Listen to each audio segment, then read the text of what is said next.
Friends, good afternoon. Welcome to Prelims 2023 Daily Current Affairs with Economics. So today it is day number 5.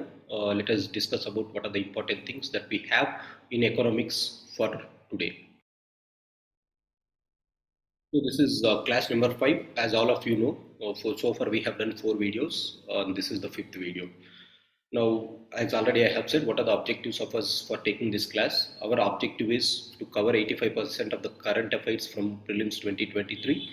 This has inputs from various magazines, particularly the government sources like PIB, The Hindu, Indian Express, and some current affairs magazines of various institutions also. Now, before going into today's topic, let me tell you one thing from yesterday. One of your friends, one of the aspirant has said me about zero coupon, zero principal bonds that I have discussed yesterday. Very important concept. So let me quickly discuss about what is the difference between this zero coupon, zero principal bonds and regular bonds. There was some clarification that I have to give. Along with there are certain classifications that you have to remember. So let me go with that thing first. Right.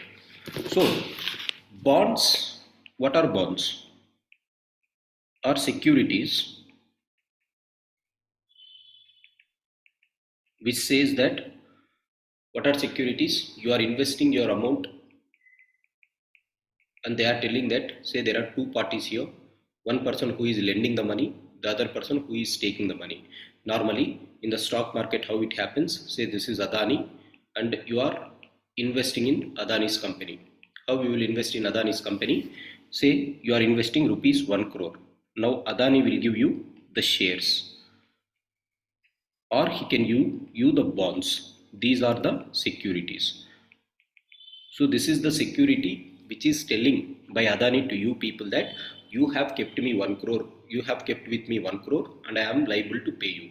So this can be shares or bonds. And what is the difference between shares or bonds? I hope you have to get it in static part. Shares is nothing but getting dividends. Bonds you will get regular interest rate.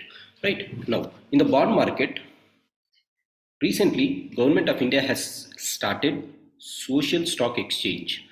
So where this happens, securities exchange happens, it happens in share market, right? So regularly this is for any company. Now recently the share market regulator, as you know, it is SEBI in India. Now SEBI has given permission to National Stock Exchange to release to some companies if they are working in some social impact projects. Social impact projects, what they can do? They can invest in that social impact projects by pooling the money from the market. By pooling the money from the market. This is what the bonds will or the bond risers will do. Now, who can invest in this social stock exchange? I said there are two companies. That is not for profit companies, for profit companies. For profits are regular companies like Adani. Not for profit companies are those who are getting profits, but they are not taking away their profits to whom. Rather, they are investing in some regular bond instruments, or they are investing in expanding the business. So they will do this. Now NPOs rise. Yesterday I said NPOs rise this amount through zero coupon, zero principal. So what exactly is this concept of zero principal, zero coupon? This principle says that this is a type of bond where the investors will be investing just like a donators. So they are donating the amount. Whenever you donate amount to someone, you are not going to get anything in return. Nothing in return. Nothing in return. You will not get anything in return. So it is just like a volunteer exercise. As a result, even after performing, say this is not Adani, this is a not-for-profit company. Now, even after this is getting profits, that profits as they won't carry back, they keep in expanding the business, right? So you won't get any profit. At the same time, you don't get principal also. Yesterday I said you will get principal. Sorry, you will not get even principal also. These are like just donations. So this is a philanthropic activity that you are doing. So just remember, if you are investing in NPO through zero coupon, zero profit scheme, then what does it indicate? You are not going to get anything in return. You have donated the amount. Now, why government has done this exercise? We should have all these things registered and everything, right? It is, there is an easier way. What is that easier way? You can go and directly give donation, right? And then you can ask for tax exemptions. But the problem in India is majority of the donations that has been given to these companies are not transacted properly. It is said that black money is dominating here. As a result, they want to have a quick and strict regulation about how the transactions are happening for these companies. In order to ensure more transparency in the system, they have made this scheme. Otherwise, it is as good as donations. So this is about social stock exchange and not for profit organization. The clarification that I wanted to give in the class number 4, social stock exchange. There I said you'll get principal amount back. No, you are not going to get principal amount back. And I thank one aspirant known as Mr. Hari, who has pointed out this morning, and this is the thing that you have to understand as far as that is considered. So today, what are the index? OECD's cross-border reporting framework, impossible trinity. You have first currency monitoring list, federal funds rate, Vostro accounts, Nostro accounts, Loro accounts, very important this year. Friend shoring plan, foreign exchange reserves, FDI, foreign direct product rule, OECD's cross-border framework report, impossible trinity, rules of origin, aid for trade, global minimum tax, bound rate, black swan events, Dutch disease, incentive to boost electrical mobility, infrastructure status to data centers, National Energy Conservation Award, pig iron, world's first CNG terminal. So these are the things that you have. Let's quickly deal with this. Currency monitoring list. Only 2 things that you have to remember. Who maintains this currency monitoring list? Why they maintain it? United States of America maintain this. The US Department of Treasury maintains currency monitoring list. So remember this. Now recently what America did is it has taken out rupee from its monitoring list. Now first of all, what happens when it is in the monitoring list? It is an indication. The list is an indication. If your name is on the list, if your currency name is on the list, it is an indication that you are manipulating your currency. So this is a list of negative list. So they will be keeping a watch as if you are doing something illegal. So currency manipulator, earlier India was there in this list. Now how you can manipulate your currency? By exchange rate, RBI involving in the exchange rate. That is, RBI will be intervening to control exchange rate excessively. That is what it will do. In order to promote exports, they depreciate the currency. So our US will be seeing this, and USA will be doing one thing, that currency should not be manipulated and free trade has to happen. As a result, currency monitoring list is maintained by the US. So only 2 things, USA maintains it. Once you are in the list, you will be there for at least 2 years. You cannot come out up to 2 years. And this is a negative list. These are the 3 things that you have to remember. Federal fund rate is in news recently. They might ask, what does this mean? Federal funds rate means it is the interest rate at which one bank lends to other bank overnight in USA. So in USA, banks lend through this federal funds rate. So just remember this. This is the lending by one bank with the other bank in the USA. In India, you have this concept as MIBOR. In London, you have it as LIBOR, London Interbank Exchange Rate. You have Mumbai Interbank Exchange Rate, right? So in USA, you call it as FFR. Only these things are important. Just remember, this is interbank rate. Now, very important is Ostro accounts. Next one is Nostro and Loro accounts. What exactly are these accounts? Try to understand. Very, very important this year. They might ask this question.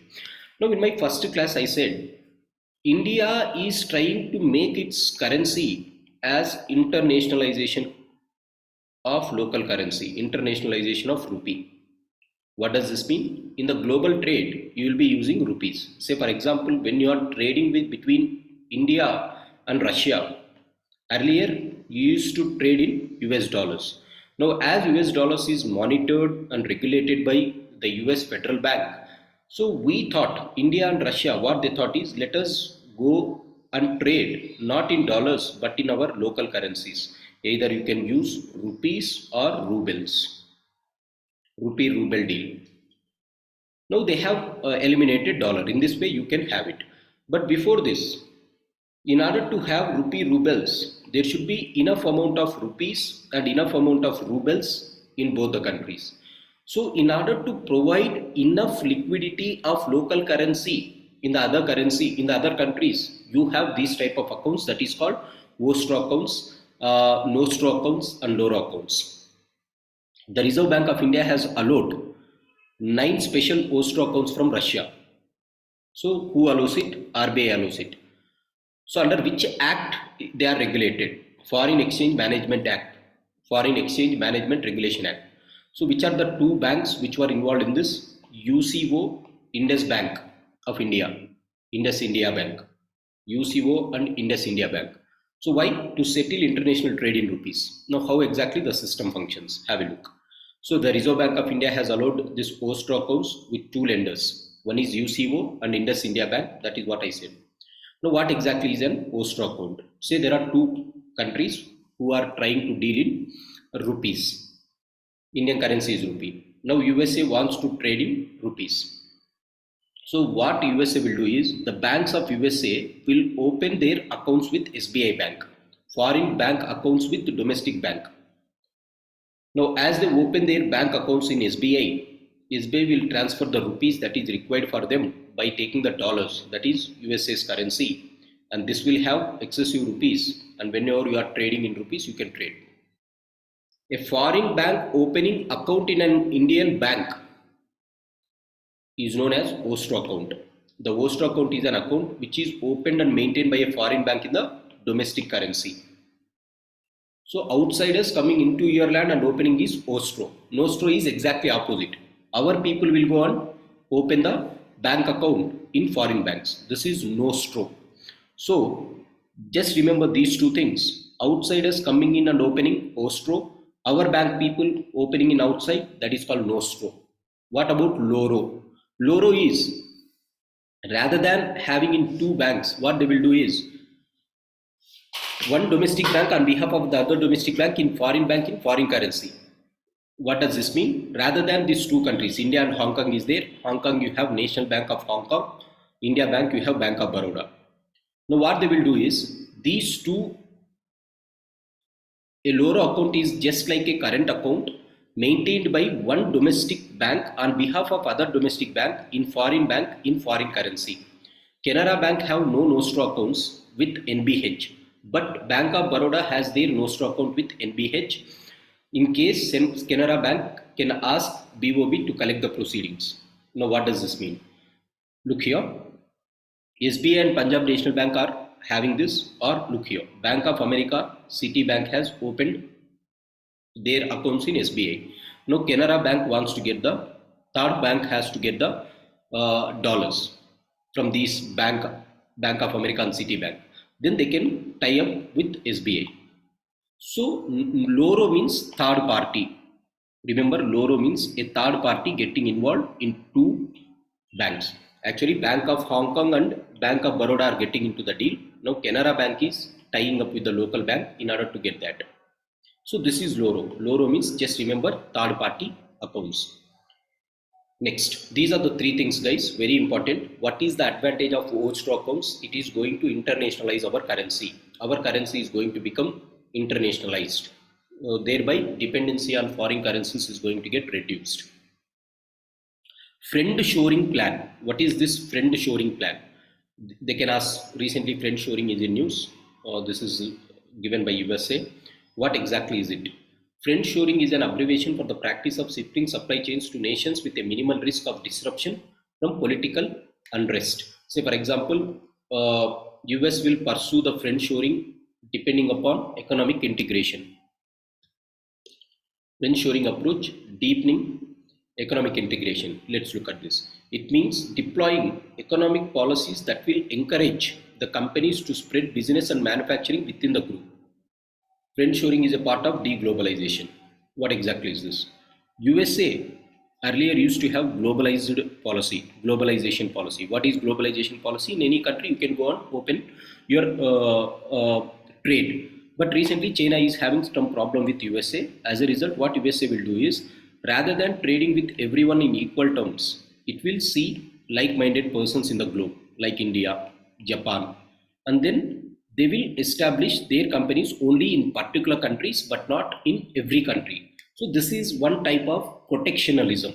We will look at our friends and we'll try to invest our amount only in our friends rather than investing at the global level. Right? This is called friend shoring. So you are shoring your amount in friends' land. That is the thing. The forex reserves every year this will be in news. This is yesterday's news of RBI. I have taken the latest data. India's forex reserves rises to 5.98 billion to 578 billion dollars. So in the last 1 year, our forex reserves has come down from 670 to 578. So India's forex reserves is the fourth largest in the world. This is the thing that you have to remember. Fourth largest in the world is India's forex reserves, right? So remember that. And what does our forex reserve contain? Large amount of our forex reserves is foreign currency assets. It is dominated by dollars. So this is first one. Followed by gold reserves, SDRs, and RMF, reverse branch position. So they might ask this descending order: foreign currency assets, gold reserves, SDRs, and reverse branch position. Right? Remember those things. India is the fourth largest today. Foreign direct to product rule. Foreign direct to product rule. What is this? This is again some protectionist mentality. Look at this. US officials has applied the foreign direct to product rule to China's advanced computing and supercomputer industry. What does it say? A product that was made in America, and America can have the power to stop it from being sold in its enemy countries. Say for example, there is one, there is Google. Google parent company is in USA. Now it is, Google is creating some technology related to software.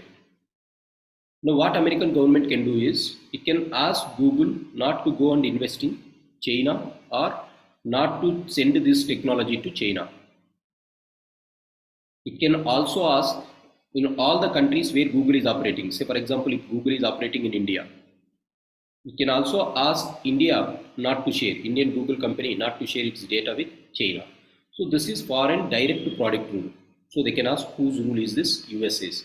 So there are two things that we have studied about USA's: friend shoring and foreign direct to product. So remember, friend shoring, looking at your friends and giving punch, is known as foreign direct product rule. Just remember, they don't go into this depth, but if they ask which country has this. International Finance Corporation. We all know that International Finance Corporation is a part of World Bank Group. World Bank Group has 5 today. That is World Bank, International Development Association, IFC, MIGA, and International Center for Settlement of Disputes. Right? What is World Bank? Earlier it was called as the International Bank for Reconstruction and Development. This is for development of war-torn areas like Europe. Earlier it used to give lending to Europe or developed countries. So today World Bank gives loans to developed countries as well as least developed countries. Right? International Development Association, it gives to developed countries who are in trouble. So what is the difference between IDA and World Bank? World Bank gives to least developed countries or developing countries, whereas IDA gives to developed countries. The loans that are given to developed countries will have higher interest rate. These are soft loans. Soft loans means lower interest rate or loans with lower interest rate. IFC is the branch which will be looking and investing in private investments, private companies. So it will be giving loans to private companies in various countries. MIGA, Multilateral Investment Guarantee Agency. This is the agency which acts as insurance for investors who is investing in foreign lands, and if you have any disputes in this, you can go to International Court of Settlement and investment disputes. India is a part of the first 4, but India is not a part of this last one. So this is another thing that you have to remember. India is not a part of International Court. So if you have any dispute here, you have to come to Supreme Court to settle the dispute. You cannot go to International Court of Settlement for international disputes. Now, International Finance Corporation, I said, what is this? It gives lending to private companies. What it did is it recently launched global food security platform. They can ask this question, very important. Global food security problem is an initiation of which country or which agency? International Finance Corporation. Global food security platform, International Financial Corporation. We won't remember this. We will think that International Labour Organization, World Food Program, like that we will think, but this is global. IFC has launched Global Food Security Platform.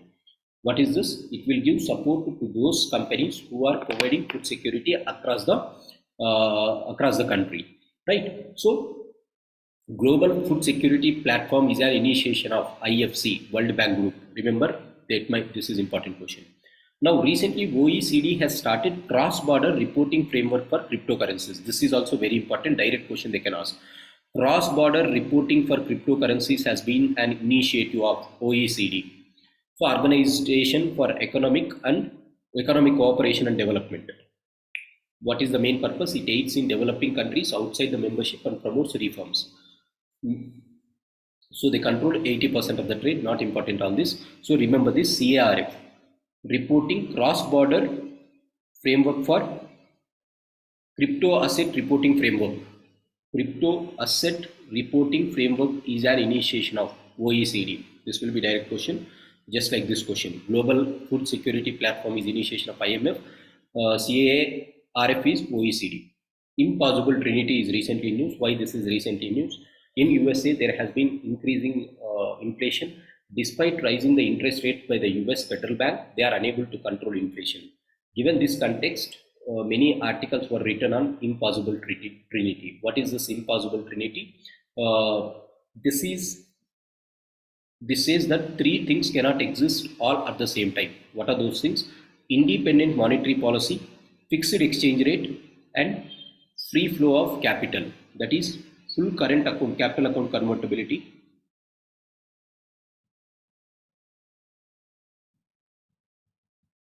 fixed exchange rate,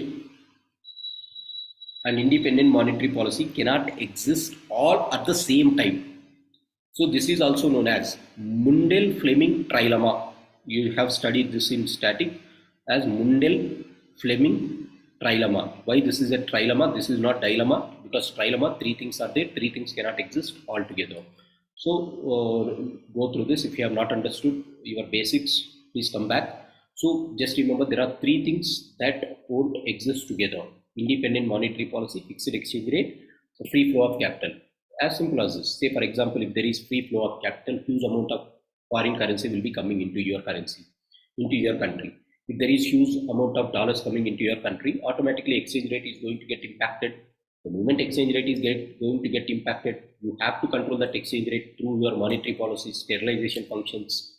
Hence, independent monetary policy, fixed exchange rate, and free flow of capital cannot happen all at the same time, which means if one is getting disturbed, the other has to be disturbed at any point of time. That is what impossible trinity. A very important article this time is free trade agreements and India's free trade agreements.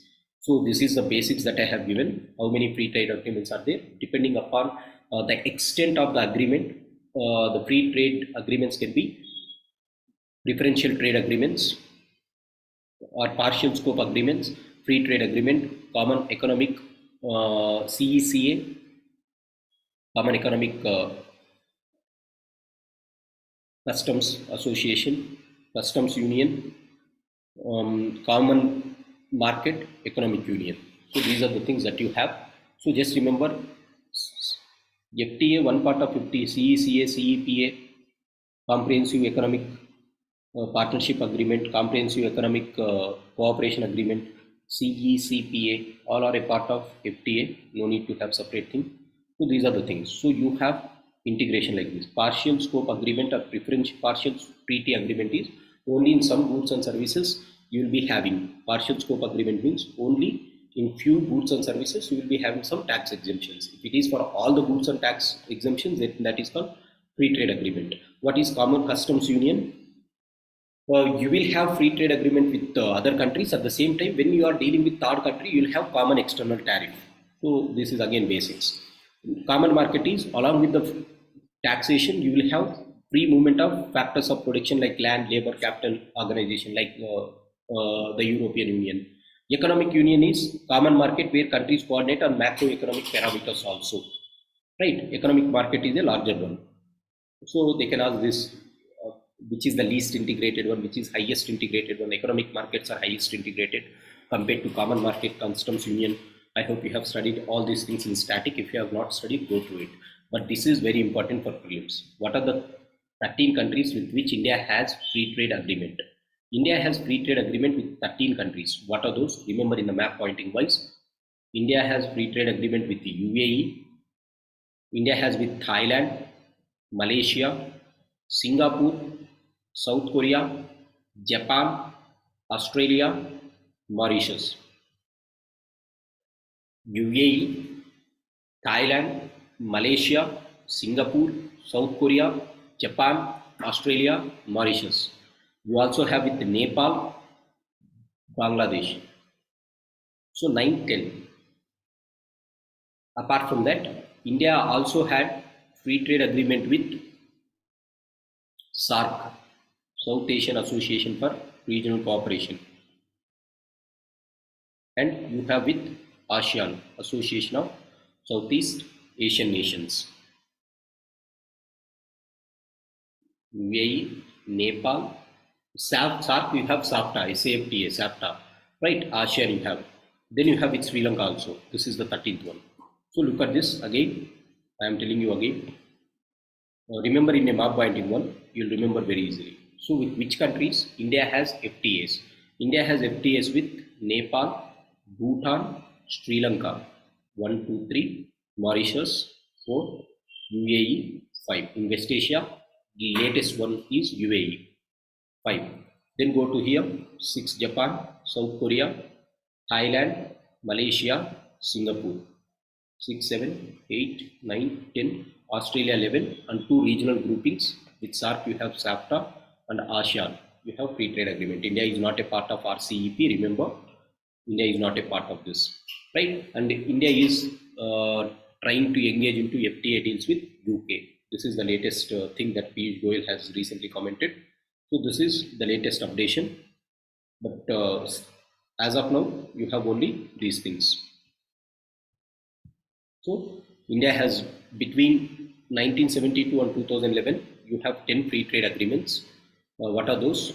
Sri Lanka, Bhutan, Nepal, Thailand, SAARC countries, Singapore, South Korea, ASEAN, Japan, Malaysia. These are the countries.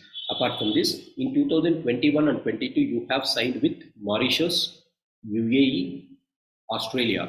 Now, what is the latest one which is going under circulation? UK. These are the trade deals that you have. A very definite question. You have to remember all these 13 countries. Rules of origin, nothing. Just remember what is rules of origin. Indicating the place of origin of the product. What is the exact source from which the product has come is known as rules of origin. So this will be used in FTAs, right? RCEP said that rules of origin has to be maintained. India's demand is to have to have rules of origin. Aid for trade. What is this aid for trade? Aid for trade means it aims at promoting the trade for poverty reduction. You promote the trade so that poverty in the country will be reduced. So global collaboration to reduce poverty through trade. So according to this, India has been highest recipient of aid from this trade. So this is an initiation of WTO. 3 things. Initiation of WTO, providing trade facilities for removal of poverty. India has been the highest recipient of the aid. Global minimum tax.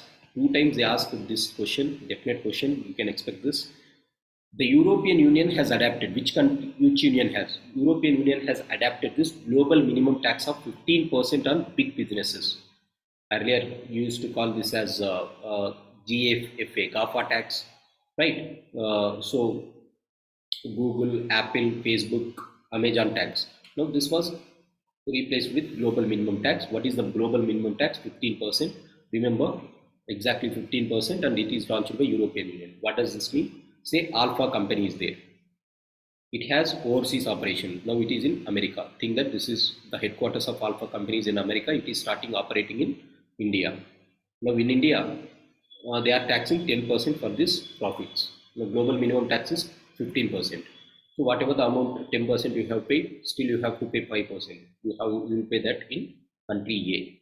So together it becomes 15%. Now how exactly this country will come to know how much you have paid? They will be having some transactions for transparency dealings. So this is how, no need to go into these technicalities. Just remember global minimum taxes of which country. Bound rate. What is bound rate? It is WTO norm which says that whenever you are importing certain items, it should not go beyond certain tax rate, and that is called bound rate. The maximum rate or tariff that can be imposed on the imports of a commodity by a country. If you are importing it from Sri Lanka, how much amount of maximum tax that you can keep? That is called bound rate. This is managed by General Agreement on Trade and Tariffs. So it should not go beyond it as per WTO norms. Just remember this bound rate. It should not go beyond. Black swan event. What is black swan event? COVID is a black swan event, right? Global financial crisis of 2007 is a black swan event, right? So World War I, World War II is a black swan event. What is black swan event? Black swan. Swan will be normally white, right? But it is black here. What does it indicate? It indicates that this is an unnatural event or unpredictable event. How the swan can turn into black? Unpredictable event. So something that has come all of a sudden and it has caused some potential damage to the world's economy.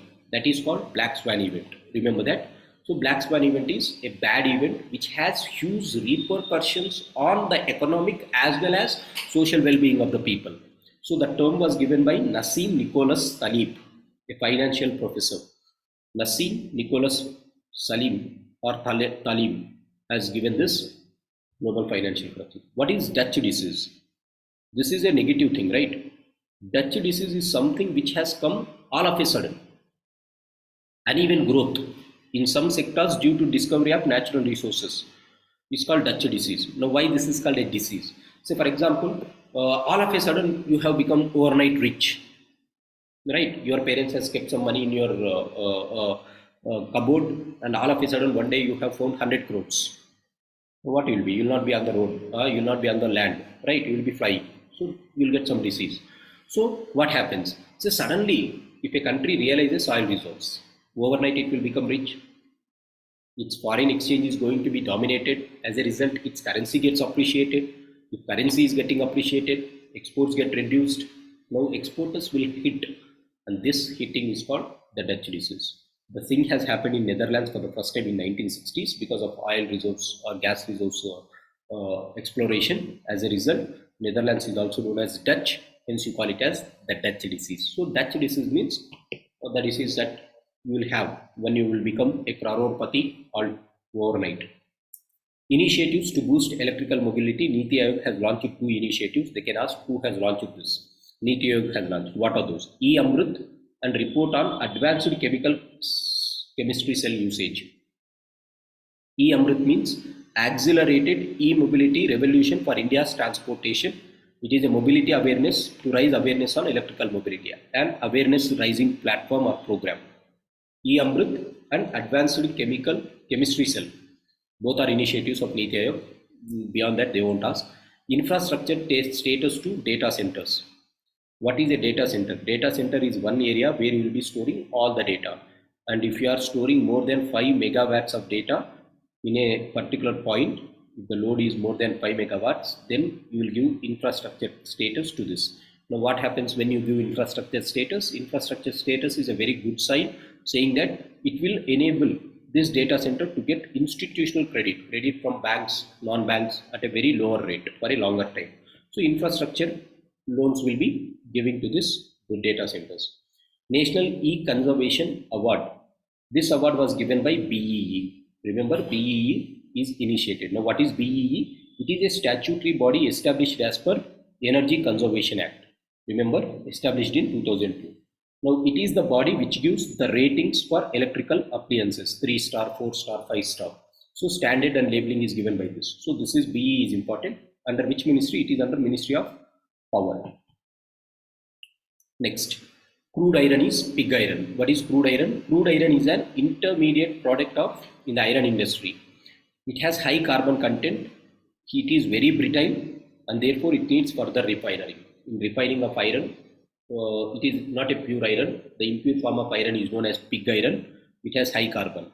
Now 92% of India's total iron ore exports are total iron ore exports are from China. We are mostly importing it from China, right? Next, world's first CNG terminal. Where this first CNG terminal is present. Recently, Prime Minister Mr. Narendra Modi has started this world's first CNG terminal at Bhavnagar through BOOT model, public-private partnership. No need, just remember this. At Bhavnagar, they have started CNG terminal, compressed natural gas terminal. These are the things that you have in today's current affairs, guys. So this is for day 5. So just quickly look at what are the important things that we have seen here from the index page, and which can be very potential questions for asking these questions this year. This one, Ostro, Nostro, Loro third party, friendshoring, foreign direct rule, USAs, forex reserves declined over a short period of time, and then foreign currency assets, gold, SDRs, reverse transposition, currency monitoring list. Again, this is of USAs. This is of USAs, federal funds. This is interbank rate in USA. Next, OECDs, they can ask this. E-crypto currency framework, cross-border reporting framework is of OECD. This is important. Global aid for trade is WTO's. Global minimum tax is of Europe's 15%. Bound rate, Black Swan event, that this is not important. Infrastructure status, National Energy Award is given by BE. This is in Bhavnagar. These are the important things that you have in current affairs today, or important current affairs for economy. Thanks for joining. Have a great day, guys.